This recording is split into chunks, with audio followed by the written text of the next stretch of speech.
2단계 시장 점유율 1위 기업 고르기, 잘 아는 종목 고르기라고 아까 제가 제목을 다시 한번 설명을 해주신데요. 제가 그 개인 투자자들이 많이 묻는 게 그거잖아요. 어떤 종목 사야 되냐. 제가 드릴 수 있는 답변은 딱 하나밖에 없어요. 자신이 잘 아는 종목에 투자해라. 다른 전문가들도 다 이 얘기를 합니다. 거의 99%다 이 얘기를 해요. 말하는 표현만 다를 뿐이죠. 잘하는 종목에 대한 표현이 다를 뿐이지 잘하는 종목을 투자하지 않고서 어떻게 돈을 벌 수 있을까? 이거는 갑자기 색에 대해서 연구하시다가 식당 하는 거랑 똑같은 얘기거든요. 그거 잘할 수 없잖아요. 색에 대해서는 다 잘할 수 있지만. 그래서 저도 회계에 대해서는 제가 다 잘할 수 있을 것 같아요. 근데 회계를 떠나면 두렵죠. 뭐든 다 두렵습니다. 아까 샘표하고 샘표식품 얘기를 했는데 잘한다는 것은 이런 구조까지도 사실 다 파악하는 단계가 돼야 돼요. 그러니까 제가 동서를 투자하면 동서만 잘하는 게 아니라 동서가 어떻게 구성이 돼 있고 자회사는 어떠고 계열사는 어떠고 이런 것까지 다 잘하는 겁니다. 거기에 지식적인 게 좀 들어가야 되는 거죠. 예를 들면 회계 지식이 필요할 수도 있고 경영 지식이 필요할 수도 있고 또 경제신문을 봐야 될 수도 있어요. 동서와 동서식품은 모회사와 자회사의 관계거든요. 모회사 자회사 개념이 벌써 회계적인 개념, 경제적인 개념이에요. 어머니 회사와 아들 회사라는 거니까 어머니 회사가 아들 회사에 이제 투자를 했다는 겁니다. 경제적으로는 이제 주주 관계다. 그래서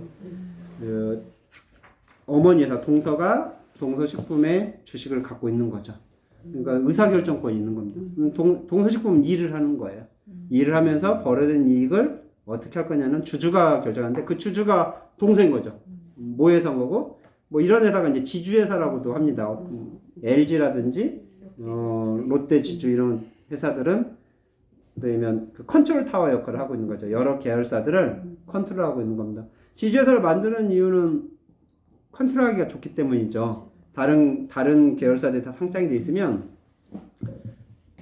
기업들은 주식수로서 의사결정을 해야 되는데 주식수를 다 관리하기가 쉽지가 않겠죠. 내가 개인이 롯데푸드도 주식 갖고 있고 롯데칠성도 갖고 있고 이러면 항상 지분 경쟁을 해야 돼요. 외국인이 들어와서 기관 투자가 들어와서 그 지분을 많이 가져갔을 때 내가 자금력이 없으면 내 지분이 떨어져 버려요.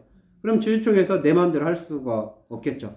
이거를 컨트롤하기 위해서 지주회사를 만들어 놓고 그 지주회사 가지고 이제 움직이는 그런 이제 구조를 짭니다.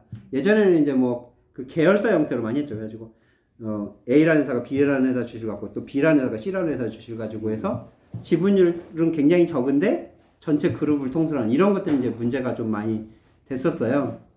그거를 이제 지주회사 형태로 좀 바꾸는 케이스인데 아마 샘표나 샘표식품도 제가 보진 않아서 어떻게 되는지 모르겠는데 사업보고서를 보면 그게 나와요. 그러니까 샘표나 샘표식품 둘 다 상장인가요?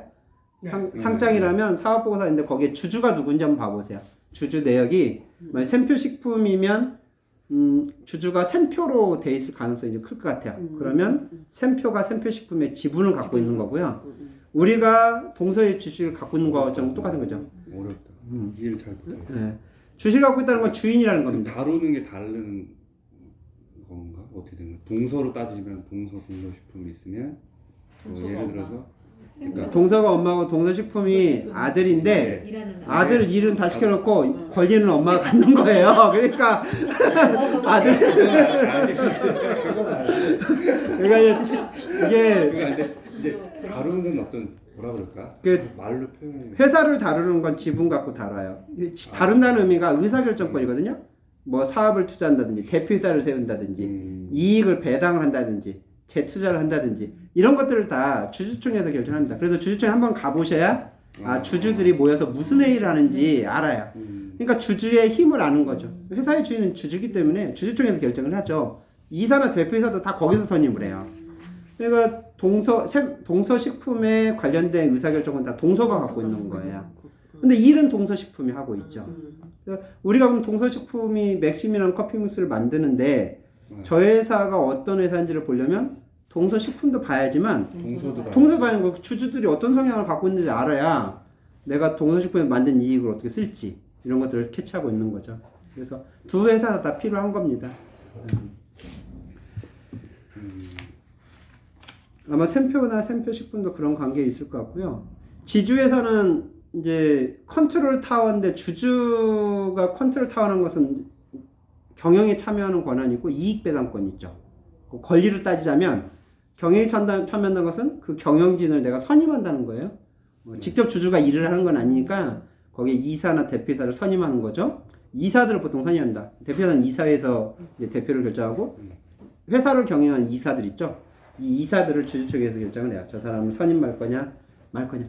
그 말은 내가 소유하고 있는 회사를 누구한테 경영할 건지를 내가 맡긴다는 개념이니까 주주가 그만큼 막강한 권한을 갖고 있는 겁니다. 근데 우리나라는 이제 이사가 주주인 경우가 많죠. 예를 들면 대기업들 보면 주주가 결국 이사인 경우 그렇죠.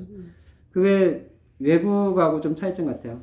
그러다 보니까 결국 자기 회사처럼 자꾸 움직이려는 경우죠. 내가 대주주니까 대표사도 내가 저기 마음에 드는 사람, 뭐 본인이 가는 경우도 있고, 자기가 주주면서 자기가 대표이사인 경우, 그러니까 자기가 북치고 장구치고 다 하는 거죠. 그러면 다른 주주들이 억울하죠.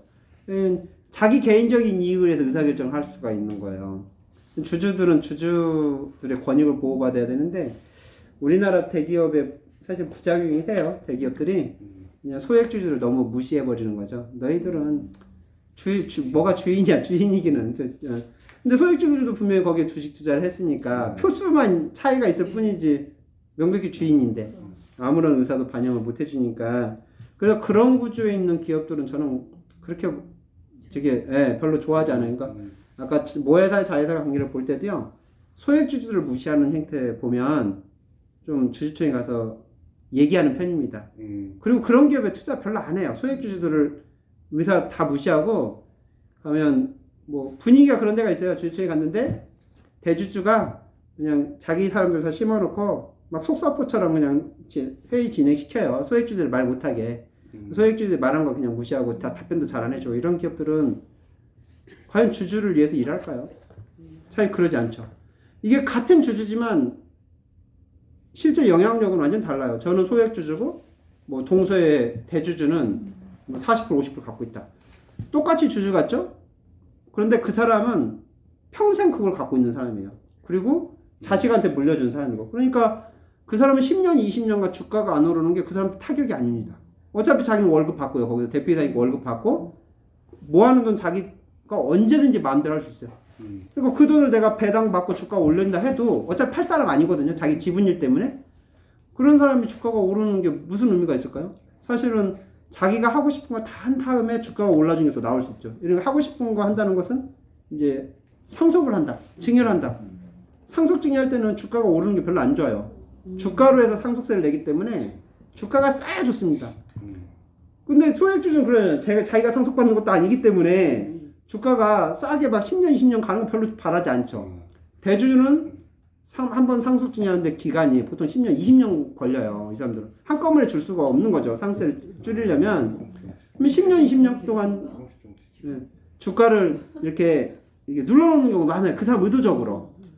이게 대주주와 소액주주의 이해관계 차이예요. 그래서 저는 그런 환경에서는 대주주하고 같이 가면 돼요. 나도 안 팔면 되는 거죠. 나도. 어차피 저 사람도 언젠간 주가가 올라야 이득인 거죠. 단기적으로는 이제 눌러놓고 있어서. 동서가 주가가 왜 안 오르느냐 이유 중에 한 가지 얘기하는 사람도 많아요. 지금 경영권 승계 중이다. 지금 주가 올라서 저 사람들 좋을 게 하나도 없는 거죠. 대주주가 이미 주가 오르는 걸 반대를 하고 있을 것 같아요. 제가 대주주라서. 그래서 주가가 안 오르고 승계가 다 끝나면 그때 올라갈 수가 있겠죠. 왜냐면 대주주가 주가가 오르는 것은 어떤 의미가 있겠어요? 내가 주가가 오른다는 것은 투자금이 많이 들어올 수가 있죠. 주가가 올라야 투자가 이루어집니다. 그러면 신규 사업하기가 좋죠. 주식회사는 투자금을 많이 모집하는 게 사업 성장에 좋은 건데 주가가 싸면 누가 투자 잘 안 해요. 주가가 올라가고 또 올라가야 사람들이 투자를 해서 자금이 생기는 거죠. 그래서 기업이 돈이 모자랄 때 하는 게 증자라는 절차를 해요. 선생님들은 증자를 할 때 망해가는 회사에 증자하겠습니까? 아니면 성장해가는 회사에 증자하겠습니까? 당연히 성장해가는 회사에 내가 투자를 하는 거죠. 투자가 결국 증자거든요. 그러니까 주가가 올라야 투자하기가 좋아요. 투자 받기가 좋아요. 기업은. 승계가 끝나고 그 경영권을 이어받는 사람은 아버지 걸 그대로 답습하는 경영자는 거의 없어요. 아들은 아버지 걸 이어받는 순간 자기의 소신대로 뭔가 회사를 운영하려고 하거든요. 음. 그럴 때 돈이 필요하죠. 그 돈을 어떻게 받느냐면 증자라는 방법을 통해 하니까 주가가 올라줘야 되는 거죠.